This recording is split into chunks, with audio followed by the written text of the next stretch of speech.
An excerpt from The Sky Worshippers by F.M. Deem Yad. Entry by Rayhan. Traces of a Hand. Little Yusuf and his family lived in the suburbs of Yazd. Yusuf had a favorite tree. Named after Joseph the prophet, they called him by the Persian phonation Yusuf. He could only climb up the first two bulky branches of the tree, but it sufficed, for it gave him a panoramic view of the distant mountains.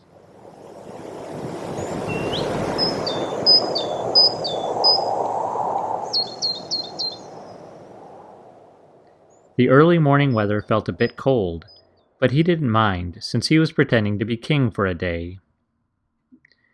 The suburbs, like other areas of Yazd province, looked like a sea of brown colors. Brown mud brick homes and brown dirt roads surrounded by brown mountains. The turquoise blue sky contrasted with the terrain.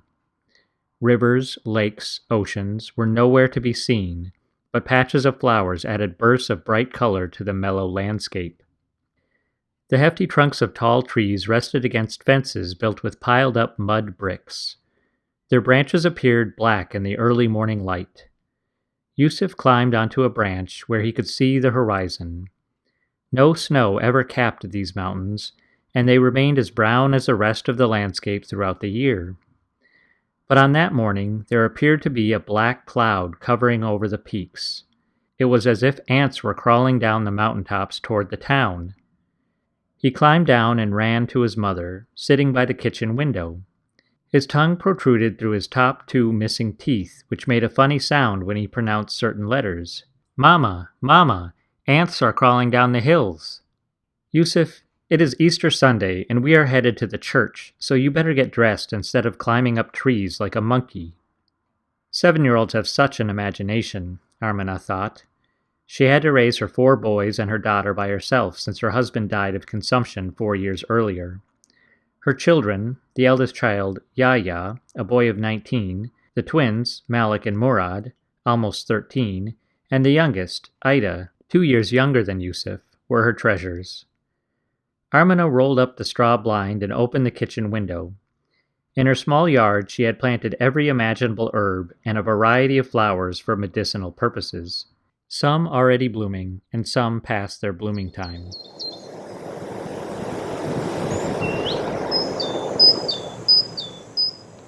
Songs of birds echoed in her ears as a soft breeze blew in her face. Morning dew had settled on the open buds.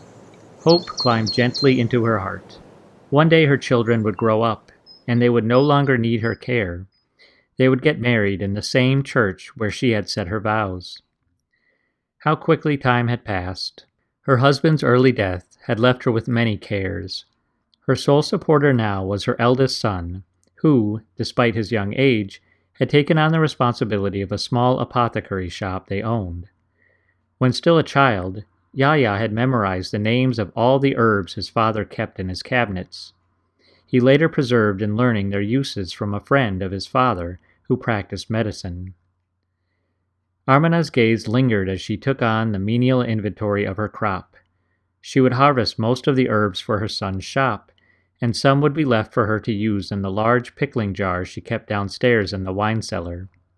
It was a rather chilly morning. Armina tried buttoning Yusuf's jacket as he stuck out his tummy, a common habit of children that age. She realized that the hand-knit piece was getting a bit small for him. The last button would not close. She decided to leave it open.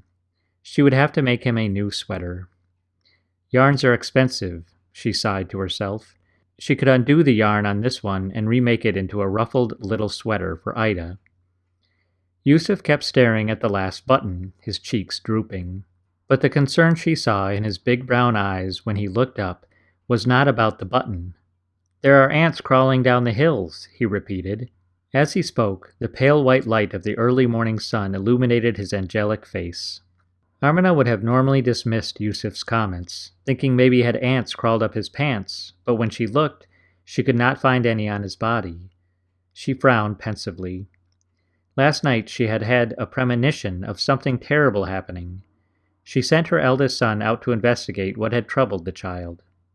Armina's family had moved from Yazd's central city, which bore the same name as the province, to the outskirts for a more affordable life. The small church on Shiraz Street, not far from where they lived, made the location of their home somewhat convenient. Armana's ancestors had watched their countrymen convert from Zoroastrianism to Islam while they remained Christians. Centuries of coexistence formed human bonds that went beyond religious definitions. Mutual kinships had developed over time, and they had opened their hearts and homes to one another. Naturally, intermarriages had occurred, and equally natural, there were funerals in which both sides shared a singular grief within their mud brick homes. In Armana's neighborhood lived many Shia families who took part in an annual mourning ceremony they called Ashura. She could little understand the intensity of their religious fervor or the complexity of their rituals, but they were her countrymen, and she wanted to show her support for anything that touched their souls so deeply. Their chanting and chest beating seemed intense and emotional, and their tears were certainly sincere. Armana had committed herself to making a saffron-scented rice pudding each year during Ashura. She would stand by the side of the street among the devoted and hand out bowls of warm pudding to the mourners. Thus, she had become known as the little Armenian lady who served the best saffron pudding. Their annual gatherings followed the cycles of the moon, and her religious celebrations followed that of the sun. On that particular year, the ceremony of Ashura had coincided with Easter. To feed both the celebrants and the mourners, she had to wake up early to make the pudding and bake sweetbread for the church as well. The aroma of fresh baked bread mingled with the one coming from the pot of saffron pudding, and every once in a while, one of her children would poke a head into the small kitchen to see what concoction was being prepared. Armana had heard that if one made a prayer when making the pudding for Ashura, and traces of a hand formed on the crust, it meant that the pot was blessed, and the prayer would be answered. The hand symbolized the 5 holy ones, but she wasn't sure which ones. She made a silent orison nonetheless, seeking the protection of all who were holy.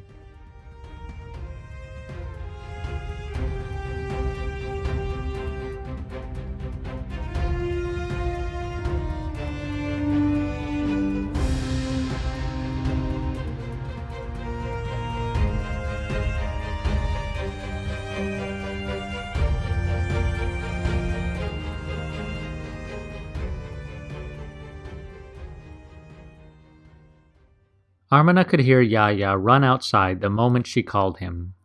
She went to the kitchen window and saw him lifting himself above the first branch or two, shielding his eyes from the piercing rays of the sun. He then ran back in, grabbed Armana's arm, and rounded up his siblings, shouting the dreaded word mogul to his left and right as he pushed Armana and the kids down to the wine cellar, the only place in the house almost hidden from view.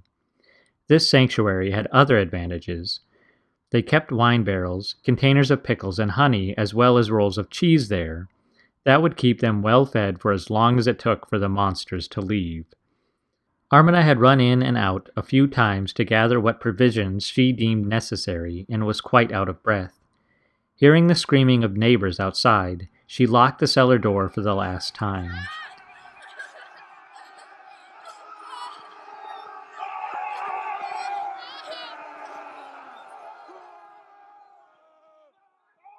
They sat on the bare floor, overlaid with slabs of gray stone. A layer of brick covered the concave ceiling of the small enclosure built by her late husband. Armana thanked God that Yusuf had his sweater on, for it was cold and damp down there.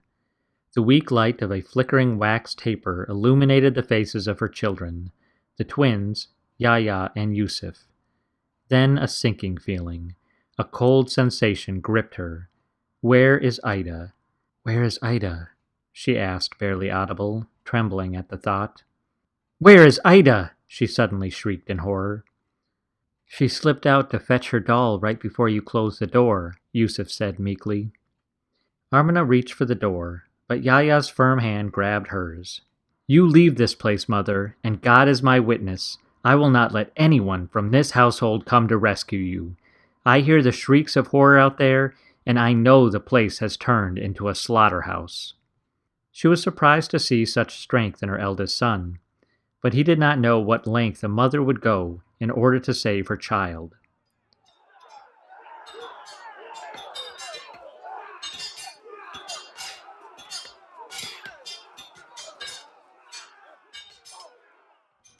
Amina found Ida in the front yard, entry gate wide open.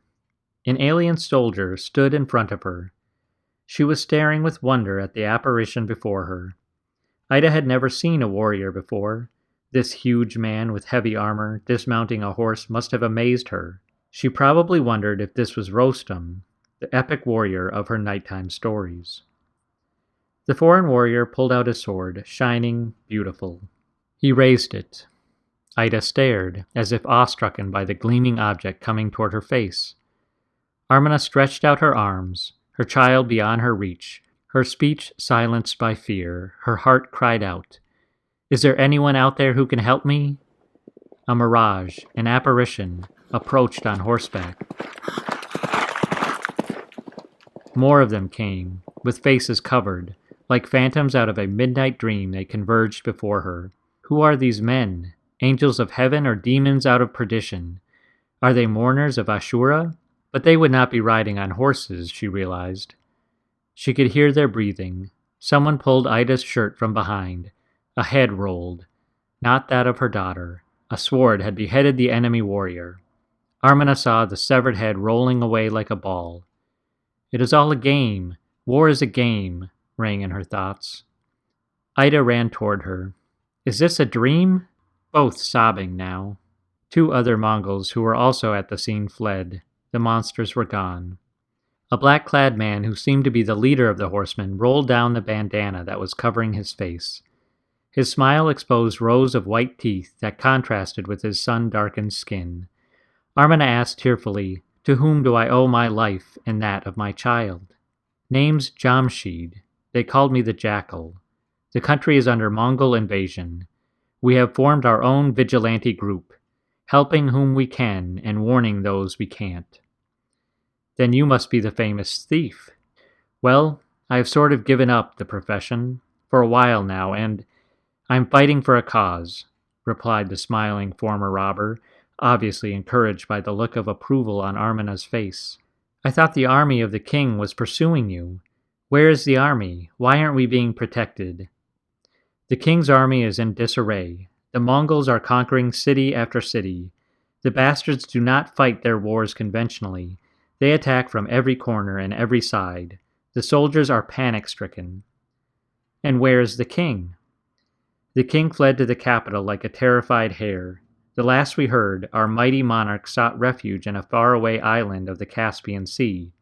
His son, the braver soul among the 2, is attempting to regroup the army and fight back. But the news is that they would not last long." "What brought you here?" "I heard about the raid in a nearby caravanserai." "I'm so glad you did." "The large group of Mongols that slaughtered your neighbors had already left after receiving a message that the governor of Yazd had laid down his arms. Only a few enemies remained when we arrived here and saw your daughter. I suggest you hide somewhere for now." As Armina uttered a prayer, saying softly, "May God bless you, and may the angels protect you," the jackal and his men vanished as swiftly as they had appeared. She held the crying child tightly, protecting her eyes from the horrors of the scene, as they made their way to the cellar. Lifeless bodies, some clumped on top of the others, lay all over the field. Much loving was needed to placate the poor child. Before knocking on the cellar door, she noticed the pot of rice pudding still warm on the stove, traces of a hand visible on its crust.